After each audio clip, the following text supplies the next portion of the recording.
So one day, I uploaded a video and I went to bed, and I was quite satisfied. I was going to share my love for Generation 5 Pokemon. God knows 2011 needed that. And even if only a few people saw it, I was going to be happy that me and a couple of people could gush about them.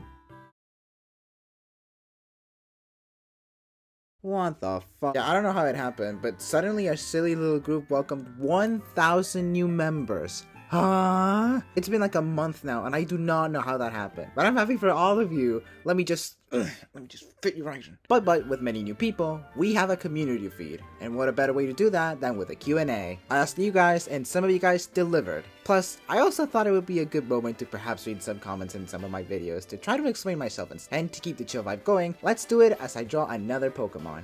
I'm drawing Venipede this time, so yeah. We got our paper and pencils in hand, let's start drawing and answering questions. Do you ever play competitive Pokemon? No, I don't play competitive Pokemon, I'm afraid. I'd love to dip my toes into the competitive scene, but I really just don't know how to do that. The closest thing I've done to anything competitive really is a Nuzlocke, which I actually did like 2 months ago. It was like September, no, it was August. It's been a while. I recorded it all and I'm currently working on the video, but it's taking a long while. It's a very long video and I'm barely like halfway through it. But I know a lot of you will like it. I will say though, there may be like a week where I don't upload a video because I'm working really hard on it. You know, because it's really hard to work on the Nuzlocke video plus like the regularly weekly video, plus then handling my stuff in real life. It's a lot.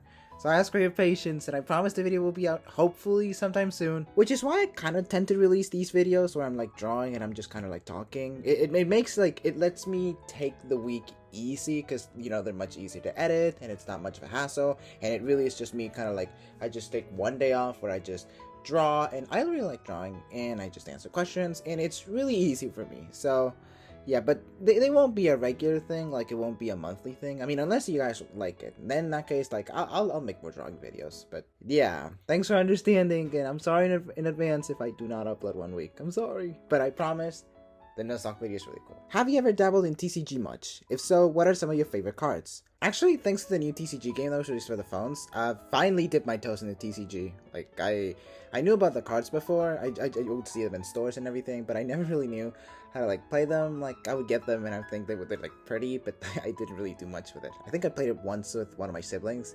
and we kind of just made up our own rules because we didn't know how to play it. I'm sorry for any TCG fans out there.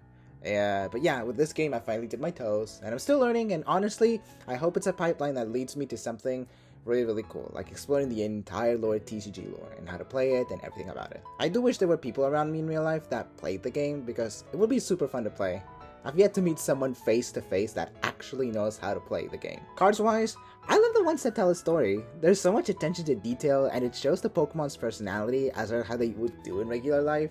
I love them so much, and I hope they keep making on more. Tell us a bit about yourself. Oh my, what an intimidating question. It took me on the stage. Let's see. I started playing Pokemon in 2009-ish, I think. It's been a while. Another game I also enjoy playing is Animal Crossing. I was an avid fan of New Leaf when it came out, and I love the game to bits, and I still play it to this day. Another thing, I also like to read, particularly queer books. It really helps me disconnect from real life and have a moment of peace. I'm not one for TV shows, but I do like Heartstopper and Doctor Who, and I really like the recent Agatha All Along show. But I'm very far away from being a Marvel fan. I'm sorry. Another fun fact. My favorite music album is Taylor Swift's Evermore. It's just really fun, really full of beautiful songs. Like, I like all of them, and at least as a whole album as a whole, it really helps me come to terms that everything comes to an end. And while things may look bad, tragic, or I don't know, maybe full of uncertainty, there could be something out there. And I like the color pink.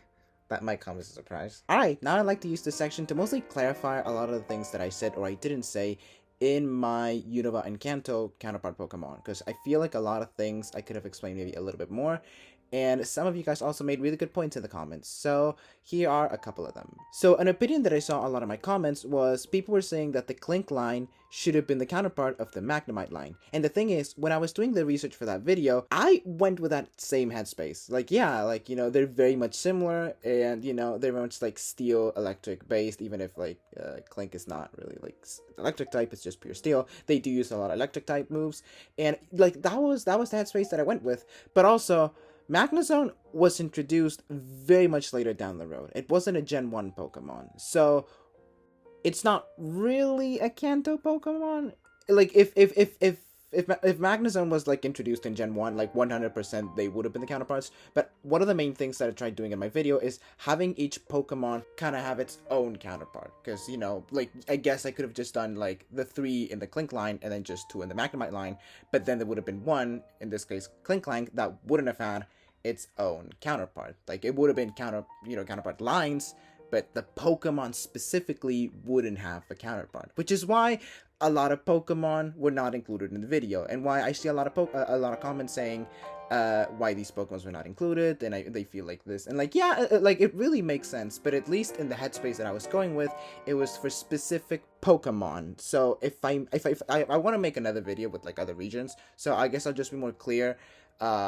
Well, not even more clear. I'll just make, like, I don't know, like, maybe, like, call it a stretch or something, that this line could potentially be, like, a counterpart, but not counterpart Pokemon, just a counterpart line. But yeah, I'll probably do something like that. There was also a lot of comments that were basically saying that Trubbish basically belonged in the same line per se with Koffing and Grimer, as they were like the trio of poison types, you know? One of them pollutes the air, one the liquid, and one that like the solid thingies. And I saw a lot of them, and yeah, like, yeah, they are a trio. So I guess it is a counterpart to like the other two.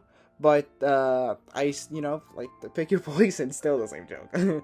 But, yeah, like, yeah, the pollution trio, I saw someone say that, then, yeah. I saw this comment also that said, despite Hydreigon being the pseudo-legendary, I think Dragonite and Haxorus lines share more in common with each other.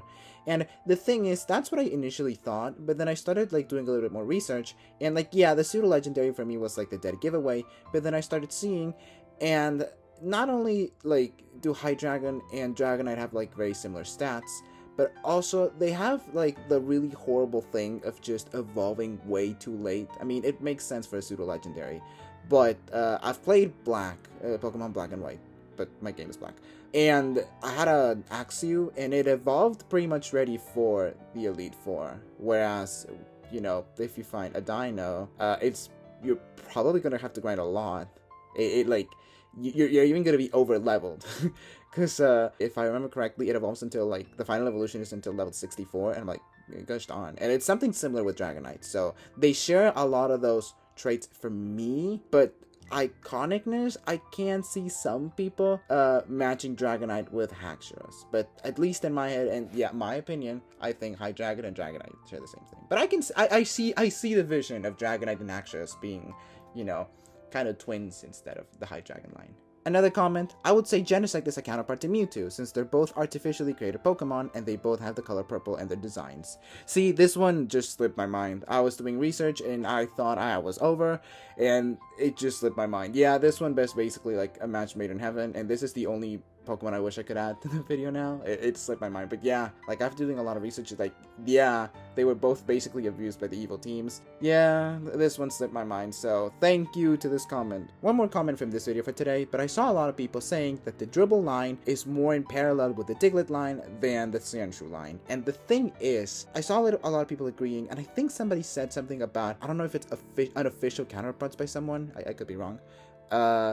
But the thing is, when I was doing, I guess this is my argument as to why, in my opinion, they could be more counterparts, is stat-wise, the Drillbur and the Sandshrew line kind of like matched more than the Diglett line.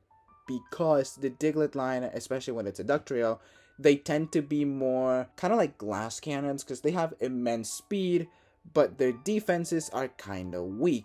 Whereas the Excadrill line is very, very much offensive. Still not the best defense, but it still has some solid defense. And the Dribble line is kind of in the same there. Like, they're still very much, they have different uses, but the uses are more similar with the Excadrill and the Sandslash lines than with the Ductrio one. And, I mean, also, they kind of have, like, a similar silhouette. That was, like, the way I was kind of going. But yeah, that is my defense for my opinion. I could be wrong. I could be wrong, but at least in my eyes, the way I was doing the research, the Excadrill and Sandslash lines definitely had more, like, in common. Like, it's still kind of a stretch, maybe. I would put it now in the stretch category, but in my eyes, and, you know, with their moves, looks and the stats, they definitely have more in common than, the Diglett and Exodia lines. Alright, with all those questions and comments out of the way, our drawing should be finished. This is the curse of just drawing with your left hand. Ugh, I have to wash my hands every single time I draw. Here's the final result, and I gotta say, I think I've made some improvements from the last time I drew a Pokemon, so kudos to me. Thanks for making me company as I draw, and I'll see you guys in the next one, and cue the end card!